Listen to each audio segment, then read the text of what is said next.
Hey all, Hibber here. So we're going to continue our Edinburgh thing here because this ship is just amazing. And I'm sure if you're like me, you have run into some, let's call them self-proclaimed super unicum, telling you all sorts of things about Edinburgh and how it's a smoke cruiser and it guards choke points and stuff like that. And you cannot kite in this ship at all. That's not what it's for.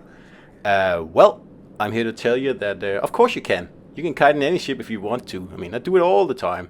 First, let's just look at my build here, because obviously I have an Agile build on this ship, and it's so good with an Agile build. It's fantastic actually. I use Tenant. I have the center guys on it here, but it is Tenant in there behind. Ingenious and full speed ahead, and velocious, steer clear, and fully packed. Blah, blah, blah. So all the usual stuff. On the ship I have the improved rotation, and then I have the double rudder, of course. And in the last slot I have the improved reload. So we get just down below 7 seconds, which is awesome when you're hunting DDs. An incredible, actually 3 incredible heals, 3 very good sonars, and 3 standard radars. So 6.9 reload, and 1.9 rudder, 680 meter turning radius, and 37 knots. And look at that armor, 30 millimeter all the way. And really, this ship here is just the full package. You can do anything in this ship. Really, it's amazing. And I promise you, if you try to put an Agile build on this ship here, you're going to discover a whole new world of playing Edinburgh. It's much more fun with this build, and it excels with an Agile build. Because look at those stats from before. 1.9 rudder, that's about as quick as it gets. 37 knots, that's a little bit meh, but still fine enough. And the turning radius is awesome. And you also get the improved British acceleration on top. And you don't even have to do anything to get it, because it's there. As a standard, you don't have to tick it on the options list. It comes with the ship. Now, at the moment, this is pretty much the only tier 7 cruiser that I play, simply because it's got all the tools there. It has torpedoes, it's super agile, it's super quick to accelerate, it has very good armor, excellent armor actually. It has fast reload, it has excellent AP shells, kind of pretty much sap shells more or less, and it's like maneuverable. It's just great in every way. And it's got 3 awesome heals, and it's got sonar, and it's got radar. I mean, what else can you ask for? Plus torpedoes as well. Not a lot of torpedoes, but enough to be scary. So, I mean, this ship here is just like a Swiss Army knife. It really is, and it's definitely the best tier 7 cruiser out there. Probably the best cruiser in the game, actually. Minotaur is also good, but it's a lot squishier. I mean, it doesn't have the armor that Edinburgh does. Of course, Edinburgh can put out damage quicker. Slower, because it has a much slower reload. But that doesn't really matter too much. So I am going to kite my stern off here, because I am facing 3 legendaries in here, and I don't want to give up this cap here. So I'm just going to fire at these guys here, try to keep them spotted, and then hopefully my battleships will help me out. And we're going to use the precision torpedoes, because that's another thing I forgot to mention that this ship here has. Because you can single fire the torpedoes. That means that you can make, surgical torpedo strikes. This one I'm shooting here is not very surgical, but you know what I mean. If some ship is entering a tight spot and you know exactly where it's going, you can surgically place those torpedoes for maximum damage, and that just makes this ship here great. So I'm watching where I'm going, I'm watching the incoming salvos, and I'm fitting in between the shells just like any other Agile cruiser, and it works beautifully in this ship here. And I'm lucky enough to get a surgical hit here. I'm not gonna say I thought about this beforehand. A little bit of luck was involved there. And now the battleships seem to be following me, so we're going to turn and see if we can spot that Alaska again, and hopefully get a little bit of battleship assistance here, if possible. You never know in this game here, right? So anyway, as I was saying in the beginning, I think playing this ship here with a standard build and smoke, it's just a waste of the potential. Like, the most important utility you have as a cruiser is to unmask destroyers. So why on earth would you pick smoke, which only purpose is to allow you to farm damage? That's all it does. A bit of positioning as well, but you don't need that with an agile build. Radar is so much better, so much more useful, and your team will thank you for it, absolutely. And it's the same with Minotaur, by the way. So this Montana here, he was way off anyway. I don't even know if he aimed, but anyway, he's just sitting in there, and we're gonna farm a few defend ribbons off this guy here. So I'm just kind of, I mean, he's bow on to me, and I only have AP shells, so and the Alaska's shooting again, so we just have to keep that in mind. He only has, well, I only have AP shells, so I can't do any damage. I can just reset him and get some defend ribbons, that's about it. The battleships are going to have to do the hard work here, because he is just in such a position that I cannot hurt him. Except with my surgical torpedoes, like I said before. And again, this is like pure luck. He could have moved, but he decided not to move. So I get one hit, and I mean, that's good enough. It's enough to soften him up and make him think twice about sitting in there in the cab. So I just need this Montana gone. And if you notice, this is a battle against legendaries, and that's pretty much why I only play Edinburgh as a tier 7 cruiser now, because it can still put up a fight against legendaries. At least it doesn't get citadel no matter what way you point towards the legendary battleship, because that is a problem with pretty much all the other tier 7 cruisers. And I'm a bit lucky I get the kill there, but nonetheless, that's mine.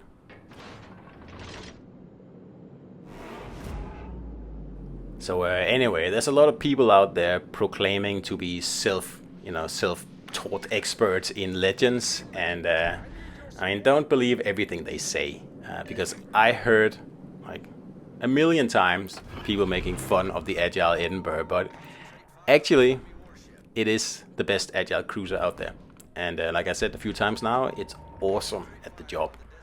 Of course, you need high-level commanders as usual. You always do that. You always need that for like a pure Agile cruiser. But yeah, that's just the way it is. So my point is, don't let anyone tell you that something is impossible in this game here, because it's not. If you know what you're doing and you have a plan, you can pretty much pull it off no matter what. And like I said in the beginning, playing Edinburgh with this build here is so much fun. Like, Agile cruisers are already fun, but Edinburgh just takes it to a whole new level. And I will admit I was doubting the potential of this ship as an Agile cruiser, and it took me a long time to actually be serious about it. But obviously now I am. And I have more than 500 battles in an Agile Edinburgh now. And I believe my win rate is in the mid-60s, 64 or something like that. So it does exceedingly well. It's actually the best performing of my cruisers, I think, as in solo. So that's why I so enjoy it. And the best thing about this ship is that it up tiers, like I said before, to legendary tier quite easily, because you can still kick legendary ships' sterns, as I'm going to show you here in a second. Primarily because you have that wonderful bow there. So like, unlike other tier 7 cruisers, I do take a nasty hit there, but unlike other tier 7 cruisers, you're not completely defenseless against legendary cruisers. Because this Alaska, he cannot overmatch me. And I have torpedoes, and I'm fast, and I'm wiggling, and I am, you know, being a real pain. And all I have to do is get close enough. And that's the end of him, and he knows that. So that's why he is turning here. But obviously the guns are a little bit lackluster here against the legendary armor. That's why you need your torpedoes to have maximum fun in this ship here. So here I don't know what I'm doing here. I totally missed this. I only get one hit on this guy here, which is yeah, pretty embarrassing. But a hit is still a hit, and he's still alive, still going strong, and Look at the slow turret rotation on this guy here. He's definitely not an Agile. So I'm just trying to stay out of his turrets, and unfortunately missed out on the kill there. I did get a free kill before, so I guess that's fair enough. So my battleships are just so far away, and I really need to cap A, meaning that I'll have to turn around, and there's of course a minotaur guarding it. So he has a lot of torpedoes, and I need to catch him broadside, because if he's bow on or stern on, I cannot penetrate him with my puny guns here. So I'll have to surprise him, and that's also why I'm just taking a little bit of time here, like farm a little bit damage of the Yami here, and then I make a little bit of mistake because I thought I could turn here, and I can't, and it just coincides with me getting spotted because I'm too close to the, well, no, it must be someone else spotting me. I thought it was the Mino spotting me when I was playing the game actually, but it must be the destroyer.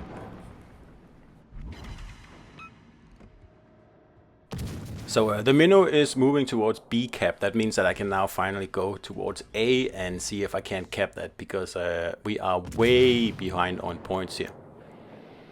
We've lost the B and the C cap completely in the first like 5 minutes of the game, and I've been preoccupied over here at A, and it's time that we actually try to get some points here, but it's too far into the game now. We can't win on points, so I'm gonna go this way for like 2 reasons. One is to cap, just in case, and the second is to catch that Minotaur broadside, because there's another cruiser on this side of the map, so it's better I go this way here to see if I can't catch him in a rather unpleasant position.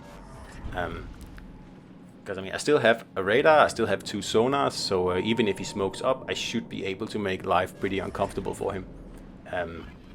So first I'm going to cap, and we're almost done. This battleship here is in there anyway, so I'm hoping I can spot the Minnow here when I come around the corner.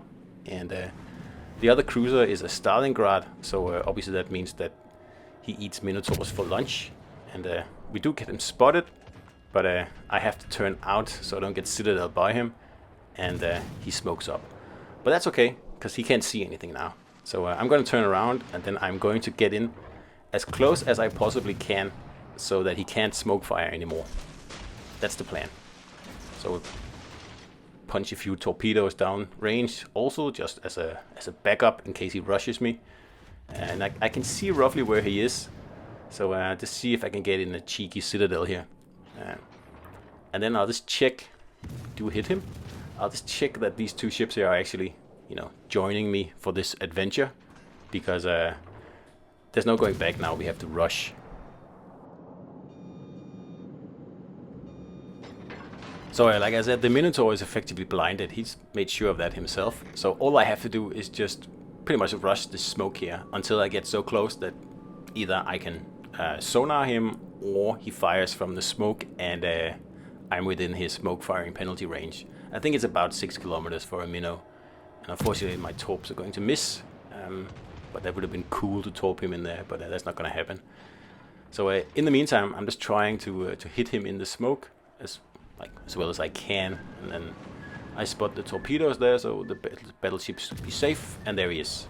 And obviously the Stalingrad was just waiting for that, and gone he is. Alright, and we're ready to grab this B cap here, but like I said before, it's too late for that really. We only have 2 minutes left, there's no way we can win on points. And I mean, I cannot do much damage to these legendaries here, so I'm going to have to rely on the other 2 guys, like the battleship and the cruiser behind me. So I'm going to spot for them instead, and then just see how long I can survive out here. Because I mean, I'm going to be target number 1 here, and there's lots of enemies, but we are doing our best to kite their shots or evasion tank their shots, because we are not running away here. So there's a big difference. So obviously I'm not going to spend time capping, because that's not going to take us anywhere. I just need to get some torps off and take out the destroyer if I can, and like, you know, soften up as many targets as I possibly can for the heavy guys behind me. But we are lacking 1 battleship all the way over there on the flank, and without him, now he's gone. The gearing torped him, Without him, it's going to be impossible to take out all these guys here. And we just lost the Stalingrad as well. So I can see where this is going, and there's just no point sticking around here. I'm going to try to kite away and see if I can't get some damage on these guys from far away.